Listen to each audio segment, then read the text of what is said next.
오늘 하루 가장 뜨거웠던 뉴스업 브리핑. 뉴스업 브리핑 김수민 평론가, 민동기 평론가, 어서 오세요. 안녕하십니까. 반갑습니다. 네, 먼저 김수민 평론가 방금 예고해드린 공수처의 윤석열 전 검찰총장 수사 착수 전해주세요. 네, 고위공직자범죄수사처가 윤석열 전 검찰총장 수사에 착수를 했습니다. 이 뉴스의 비밀은 잘하면 세탁기가 될 수도 있습니다. 네. 그 2017년 대선에서 그 어디 세탁기입니까? 그러니까 네, 또 그 홍준표 당시 후보가 나는 세탁기에 한번 들어갔다 왔어요. 이렇게 얘기를 했었습니다. 그러니까 심상정 후보가 고장난 세탁기 아닙니까? 그랬죠. 네. 그러면서 또 홍준표 후보가 특정 상표를 또 거론하기도 했었습니다. 맞습니다. 윤 전 총장에 대한 공수처 수사가 이게 어떤 혐의로 고발된 겁니까? 네, 사법정의 바로세우기 시민행동, 줄여서 사세행이라는 단체에서 직권남용 등의 혐의로 고발을 한 것인데요. 고발을 했던 사안은 4가지인데 그중에 2가지에 대해서 수사가 들어가게 됐습니다. 네. 첫 번째가 옵티머스 부실 수사 고발 사건, 공제 7호라는 번호가 붙었는데 이것은 서울중앙지검장에 윤 전 총장이 재직하던 시절인 2018년에 네. 한국방송통신전파진흥원이 수사 의뢰를 했는데 제대로 수사를 안 했다라고 하는 그런 혐의를 제기를 하고 있는 것이죠. 네. 그리고 작년 국감에서 윤석열 전 총장이 부장 전결 사안이라서 나는 별도로 보고를 받지 못했다라고 주장을 했는데 사세행 측에서는 이것은 이득액이 50억 원 넘는 사건이기 때문에 차장 전결 사안이다. 윤 전 총장이 거짓말했다. 이런 입장입니다. 그리고 두 번째는 한명숙 전 총리 모해 위증 교사 사건을 수사 방해했다.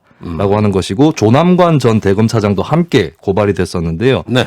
대검 감찰부가 이 사건을 조사를 하려고 했는데 윤석열 당시 총장이 서울중앙지검 인권감독관실에 배당을 실시를 했었습니다. 지시를. 근데 그것이 직권남용이다. 뭐 이런 주장이고 또 이문정 대검 감찰정책연구관에 대해서 중앙지검 직무대리 발령 요청을 윤 전 총장이 이유 없이 거부했다. 네. 이런 것들도 이제 고발 사유로 들어가 있습니다. 이 외에 이제 2가지가 더 있겠는데. 뭡니까?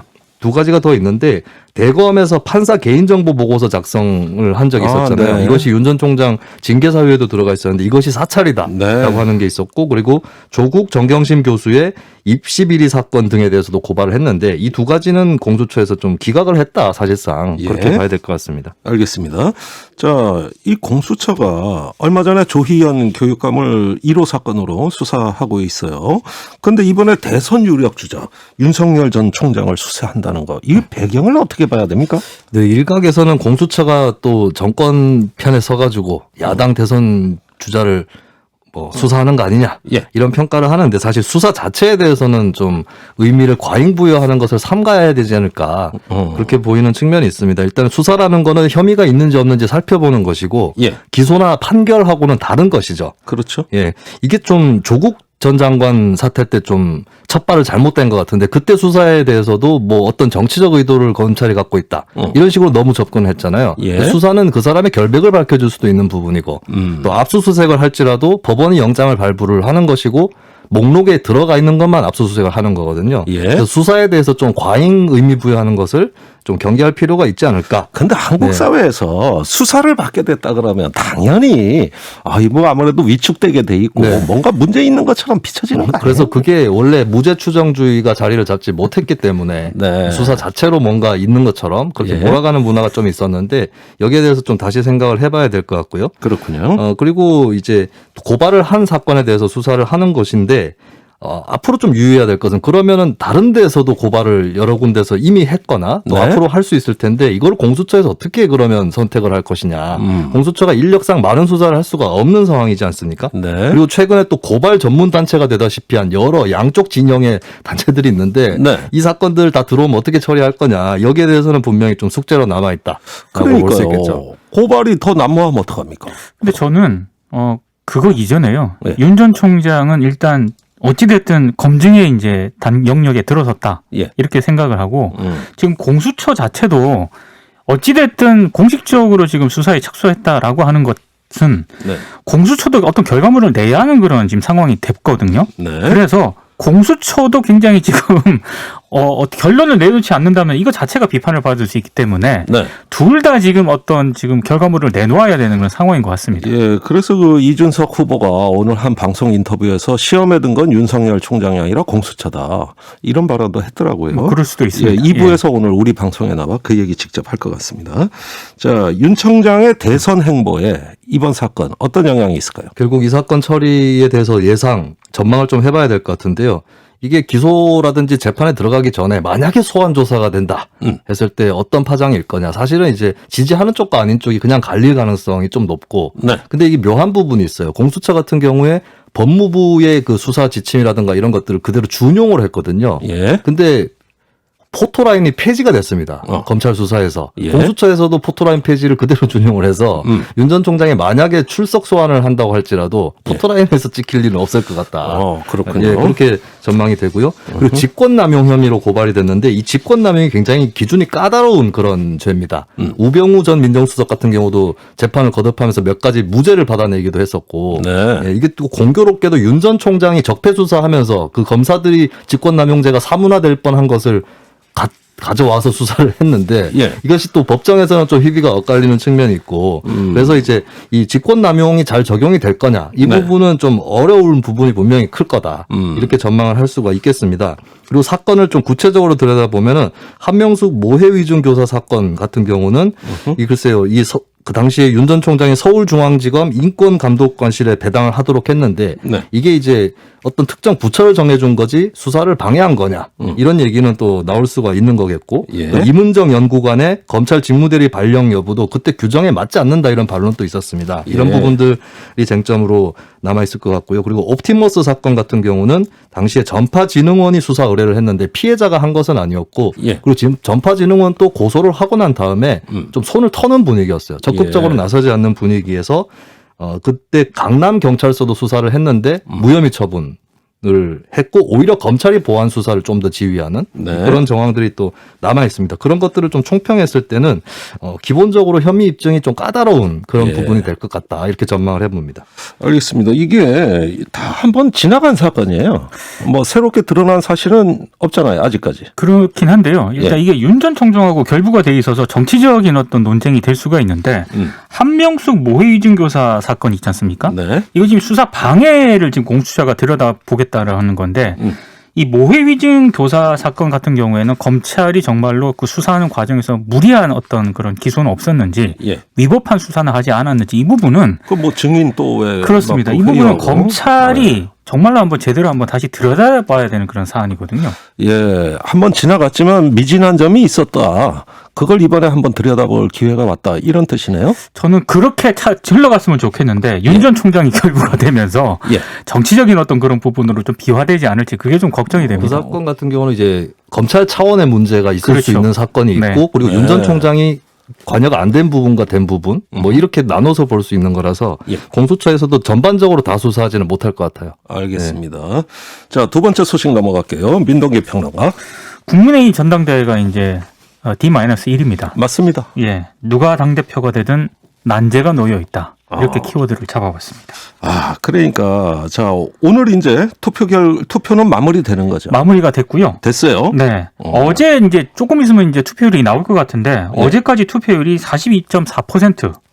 이제 40.4%로 집계가 됐거든요. 예. 근데 만약에 이제 이거를 오늘까지 한 거 해가지고 종합적으로 되면은 예. 한 50%는 조금 넘지 50%는 않을까. 무난히 넘을 것 같아요. 예, 이렇게 예상이 되고 있습니다. 근데 국민의힘이 이 모바일 투표가 도입이 된 게 2019년 전당대회 때거든요. 네. 그때 최종 투표율이 25.4%였는데 예. 그때와 비교를 해보면 엄청난 열풍이라고 일단 생각이 되고요. 예. 어찌됐든 최종 승자는 내일 오전 전당대회에서 발표가 됩니다. 예. 사실 그 모바일 투표 처음 해보시는 분 대단히 어려워요, 이거. 아니, 굉장히 여러 적극적인 어떤 행위가 동반돼야 됩니다. 예, 그러니까 국민의힘은 이번에 장노년층 당원들이 새로운 학습 열기가 그렇습니다. 있는 거나 마찬가지예요, 이게. 네. 자, 전당대회가 진행되면서 인상 깊은 장면들 참 많았죠? 제가 세 가지 정도를 꼽아봤는데요. 일단 5월 28일 예. 컷오프 장면을 꼽아봤습니다. 8명의 예비 후보 가운데 이제 그 5명이 예비 경선을 통과하지 않았습니까? 예. 이때부터 이준석 열풍이 불기 시작했습니다. 네. 사실 뭐 1위를 원래 그 순위를 공개하지 않기로 했는데 예. 기자들이 취재를 해가지고 순위를 또 밝혀내지 않았습니까? 예. 그때 아마 이준석 돌풍이 시작됐다 이렇게 생각이 되고요. 두 번째는 눈물입니다. 그 TV 토론 과정에서 나경원 후보가 이준석, 나경원, 주호영 후보 간에 굉장히 거친 설전이 벌어졌는데 예. 그때 본인이 나경원 후보가 원내대표 당시 앞장서서 싸웠던 과정을 설명하면서 예. 약간 울컥하는 그런 장면이 있었거든요. 많이 또 보도가 되기도 했는데. 그래서 또 눈물이 논란이 돼요. 예. 근데 이제 눈물은 나경원 후보만 있었던 게 아니고요. 이준석의 눈물도 있습니다. 네. 천안 생존 장병하고 유가족을 만나서 또 눈물을 좀 보였는데 예. 한 가지 재밌는 거는 이준석 후보가 본인의 눈물과 나경원 후보 눈물이 비교되는 것에 대해서 굉장히 불쾌하다는 글을 또 SNS에 올려가지고요. 아하. 이 글을 본 나 후보가 이 세상 모든 눈물을 있는 그래도 받아들이는 자세가 우리 당에 필요하다. 예. 그게 통합이고 포용이다. 이런 글을 또 올리기도 했습니다. 그런데 우리가 뭐 흔히 대화하다가 이제 눈물에 대해서 아주 나쁘게 얘기할 땐 악어의 눈물이다. 네. 이런 얘기도 하거든요. 그렇습니다. 네. 악어의 눈물까지도 포용해야 됩니까? 일단 뭐 본인들은 다 진정성이 있는 눈물이었다라고 얘기를 하고 있기 때문에. 예. 아니 그분들이 그렇다는 게 아니고. 네. 예. 이 눈물에 대해서 정치인이 하다 보니까 사람들이 정치적인 어떤 전략적 의도가 있는 게 아니냐. 예. 이렇게 또 궁금해하시는 분들이 많더라고요. 아. 근데 저는 좀 그렇게 보지는 않는 게 이 조직에서 선거를 하다 보면은 사람들이 조직에 대해서 멤버십을 다시 확인하면서 충성심이 올라가요. 조직에 대해서. 예. 근데 그 올라가는 충성도의 수준이 가장 높은 것이 후보들입니다. 후보들이 자기 조직에 대한 충성이라든지 본인이 조직을 위해서 무엇을 했느냐에 몰입을 하게 되거든요. 예. 본인이 또 섬겨왔던 가치에 대해서도 몰입을 하는 것이고 그러다 보면 눈물이 나올 수 있다. 예. 오히려 후보들이 먼저 보는 사람들보다 후보들이 먼저 눈물을 흘릴 가능성이 높다. 알겠습니다. 이걸 좀 짚어드리겠습니다. 우리가 지금 세 가지 장면 얘기하는데 두 번째 눈물에서 지금 시간 다 잡아먹고 있어요. 자, 그런데 그 전에 방금 최종 투표율 집계가 나왔어요. 그거 네. 말씀드릴게요.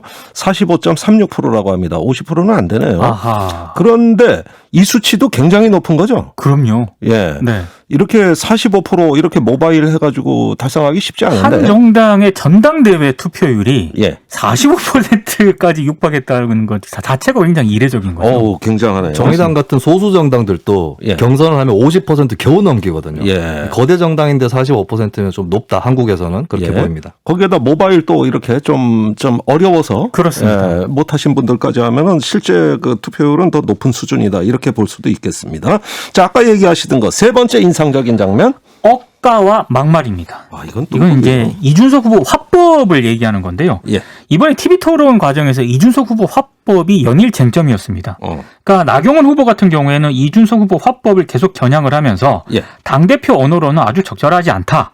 써도 되는 언어와 안 되는 언어가 있다라고 계속 공격을 했거든요. 예. 그러니까 이준석 후보가 요즘 젊은 사람들은 이걸 억지로 깐다는 뜻의 억가라고 한다. 아, 그래요? 억가를 중단하는 게 네거티브 논쟁을 줄이는데 도움이 될 것이라고 반박을 했거든요. 예. 그러니까 사실 보수 정당에서 이런 억가라는 단어가 등장을 하고 예. 뭐 안철수 후보의 뭐 속값을 뭐 제대로 쳐주겠다라는 말이 등장을 하고 이런 것 자체가 예. 굉장히 보기 힘든 그런 장면이었거든요. 그게 청년층한테 침투력을 높이는 전술 아니에요? 그렇습니다. 근데 이제 보수적인 어떤 그런 당원들은 이 이준석 후보의 화법을 어떻게 볼 것인가? 예. 이런 화법을 구사했는데도 불구하고 만약에 이준석 후보가 대표가 된다면 예. 그것도 굉장히 이변이라고 생각이 됩니다. 예, 옛날에 나경원 후보도 그 원내대표 할 때 문재인 정부 보고 욜로 정권이다. 네.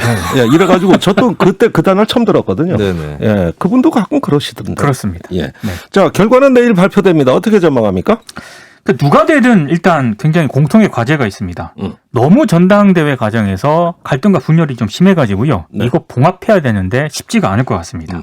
그리고 지금 부동산 투기 전수조사 있지 않습니까? 네. 일단 뭐 권익위원회한테 다시 맡기기로 결정을 정했는데 네. 여기에 대해서 해법을 내놓아야 될 것 같고요.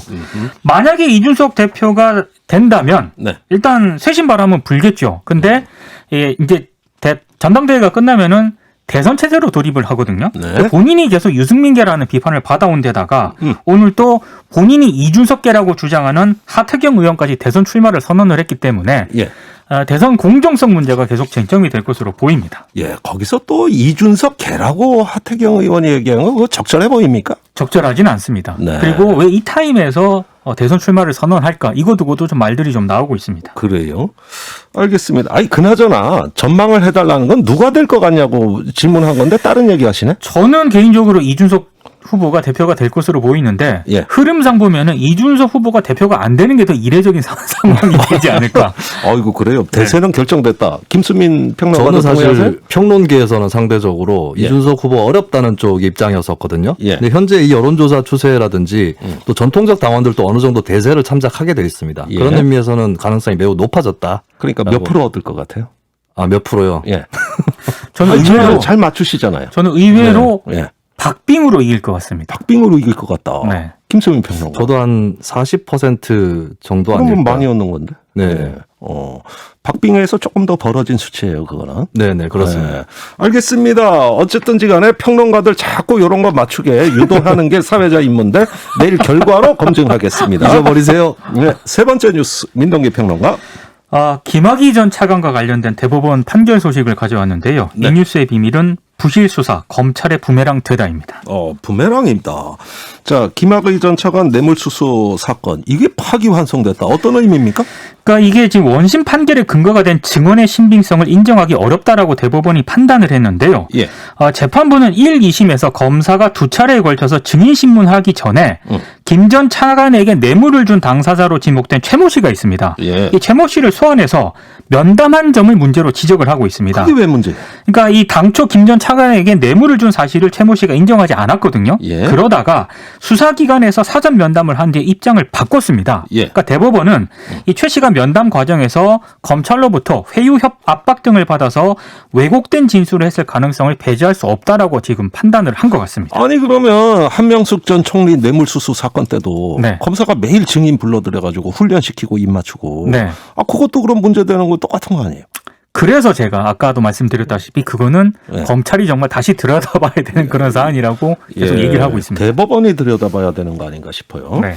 예, 대법 판결. 자, 그러면 앞으로 어떻게 봐야 될까요? 어찌됐든 지금 대법원이 김 전 차관에게 뇌물을 제공했다는 증인의 법정 진술 신빙성을 문제를 삼았기 때문에요. 네. 지금 성접대뿐만 아니라 금품 수수와 관련한 뇌물 혐의에 대해서도 무죄가 선고될 가능성이 굉장히 커진 그런 상황이거든요. 그렇습니까? 야, 이거 큰 변화인데. 그러니까 검찰 입장에서는 굉장히 당혹스러울 수밖에 없는데요. 일단 검찰 입장은 예. 증인을 회유하거나 압박하지 않았다는 그런 입장을 밝혔고요. 예. 그리고 파기환송심에서 유죄를 입증하도록 최선을 다하겠다라는 입장을 오늘 내놓았습니다. 예. 근데 제가 사실은 이 사건을 보면서요. 예. 이 사건 자체가 2012년 성접대 동영상으로 처음 불거졌거든요. 예. 근데 당시 검찰이 무혐의 처분과 재수사를 거친 끝에 의혹 제기 6년 만에 구속 기소를 했습니다. 예. 그러니까 검찰이 애초부터 수사 자체가 좀 부실했다는 그런 얘기인데요. 공소시효가 지나가서 못한 부분도 있잖아요. 그렇습니다. 예. 그래서 애초에 만약에 검찰이 수사를 제대로 했다면 다른 결과가 나올 수도 있다라는 생각이 들고요. 예. 결국에는 부실 수사가 검찰의 부메랑이 된 건 아닐까 이런 생각을 해보게 됩니다. 예. 근데 이제 별장 동영상 같은 경우는 검찰이 그 사람이 김학의가 아니다라고 판단을 한 것이 아니라 예. 그 영상이 특수강간이라든지 예. 뇌물죄 적용이 안 된다라는 판단을 했던 거거든요. 네. 사실은 이 문제도 별건 수사로 시작이 된 겁니다. 그렇죠. 이번에 판단이 된 것도. 예. 네, 그래서 그게 이 별건 수사에 대한 생각도 다시 해봐야 될 것 같습니다. 예, 그게 얼마 전에 과거사위가 네. 예, 밝힌 내용 아닙니까? 그렇습니다. 예, 그 동영상을 수사할 수 없는 이유. 자, 검찰은 어떤 입장일까요? 검찰은 일단 이번 같은 경우에는 증인을 회유하거나 압박하지 않았다는 입장이고요. 네. 파기환송심에서 유죄를 입증하도록 최선을 다하겠다는 짧은 입장을 내놓았는데 아무래도 그 증인의 신빙성이 있지 않습니까? 네. 이거를 검찰이 입증해야 되는 과제가 있기 때문에 예. 이게 굉장히 쉽지 않은 그런 과제입니다. 그래서 아니, 회유했다 이런 것만 부인하면 되는 거지 그 증언을 어떻게 그 신뢰성을 입증하죠? 그러니까 회유하지 않았다. 이 회유했다는 증거만 없으면 되는 거 아니에요? 근데 이게 증인을 불러가지고 계속 만나고 그런 자료가 있지 않겠습니까? 네. 그 자료에 대해서 아마 검찰이 추가적으로 재판부에다가 예. 아마 파기환송심에서 예. 이런 부분 때문에 우리는 이렇게 증언을 취소를 한 거다 이런 취지로 내놓아야 되기 때문에 예. 근데 그거를 파기환송심에서 검찰이 입증하는 게 예. 대법원은 일단 불신한 거 아니겠습니까? 알겠습니다. 그렇다면 예. 그 증언의 어떤 신빙성에 다소 문제가 있어 보인다. 그렇죠. 이게 무죄 다시 판결로도 파기심에서 네. 그 연결될 수 있다고 보세요. 저는 일단 재판을 다시 하라는 거기 때문에 예. 다시 하라고 했을 때 검찰이 그 증언이 신빙성이 있다는 거를 다시 이제 입증을 해야 되는 거 아니겠습니까? 예. 그러니까 이제 무죄 취지의 판결은 파기환송은 아니지만 그렇죠. 예. 검찰이 다시 입증을 하기가 무척 어렵기 때문에 예. 쉽지는 않다. 이렇게 전망을 검찰이 하고 불리하다. 검찰이 지금 상황에서 굉장히 불리한 거죠. 예, 알겠습니다. 자, 그나저나 내일 국민의힘 전당대회 몇 시에 발표되죠? 오전 중에 발표가 되거든요. 오전 중에. 네. 알겠습니다. 내일 아무래도 좀 그 결과 분석 잘 해보셔야 될 것 같아요. 네. 내일 또 나와야 되는군요. 둘 중에 한 명은 또 사과를 해야 될 것 같습니다. 예. 하여간 평론가도 네. 배팅할 때 하세요. 네. 예, 목숨을 걸으세요. 자, 두 분 수고 많았습니다. 김수민 평론가, 민동기 평론가. 오늘 여기까지 듣겠습니다. 고맙습니다. 고맙습니다.